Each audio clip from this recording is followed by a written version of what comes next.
മാണിക്യ പുന്നാര പെണ്ണ് വന്നെന്നൊരു പാട്ടാണ്. അതിനകത്ത് എനിക്കൊരു ഹമ്മിങ് മാത്രമേ ഉള്ളൂ. പക്ഷേ ഈ പറഞ്ഞ മാതിരി എന്തുകൊണ്ടും എനിക്ക് എൻ്റെ വെപ്രാളം കൊണ്ടായിരിക്കാം ആ സ്ഥലം വരുമ്പോൾ എനിക്ക് ആ ഹമ്മിങ്ങിൻ്റെ ഒരു നോട്ട് മാറിപ്പോവും. അപ്പോൾ മൊത്തം ഹമ്മിങ്ങും തെറ്റും. അങ്ങനെ അപ്പോൾ അത് മൂന്ന് ചരണമുള്ള പാട്ടാണ്. ഈ മൂന്നാമത്തെ ചരണത്തിന് മുമ്പത്തെ ബീജിയത്തിലാണ് എൻ്റെ ഈ ഹമ്മിങ് വരുന്നത്.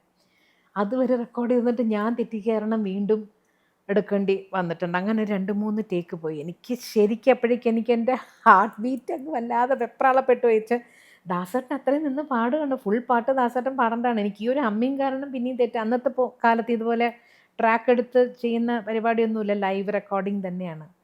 അങ്ങനെ ഒടുവിൽ ആ ഹമ്മിങ് എൻ്റെ വെപ്രാളം മനസ്സിലായിട്ട് ദാസേട്ടൻ ആ ഹമ്മിങ്ങിൻ്റെ സ്ഥലം വരുമ്പം ഹെഡ്ഫോൺ എടുത്ത് മാറ്റി വെച്ചിട്ട് എൻ്റെ കുറച്ച് അടുത്തോട്ട് വന്നിട്ട് ഇങ്ങനെ കൈ കൊണ്ട് ഇങ്ങനെ കാണിച്ചു തന്ന് നിൽക്കേണ്ട നോട്ട് അങ്ങനെ കാണിച്ചു തന്നാണ് അത് ഒരുവിധം ഓക്കെ ആയിട്ട് എടുത്തത്. അന്ന് അവസാനം ജോൺസൺ മാഷിന് ദേഷ്യമൊക്കെ വരാൻ തുടങ്ങി കേട്ടോ. അങ്ങനെ ആയിരുന്നു. അപ്പം ഞാൻ എപ്പോഴും എന്നും ഞാൻ നന്ദിപൂർവ്വം അല്ലെങ്കിൽ ദാസേട്ടൻ അന്ന് ഒന്ന് ദേഷ്യപ്പെട്ടിരുന്നെങ്കിൽ ഞാൻ കംപ്ലീറ്റ്ലി പോയേനെ.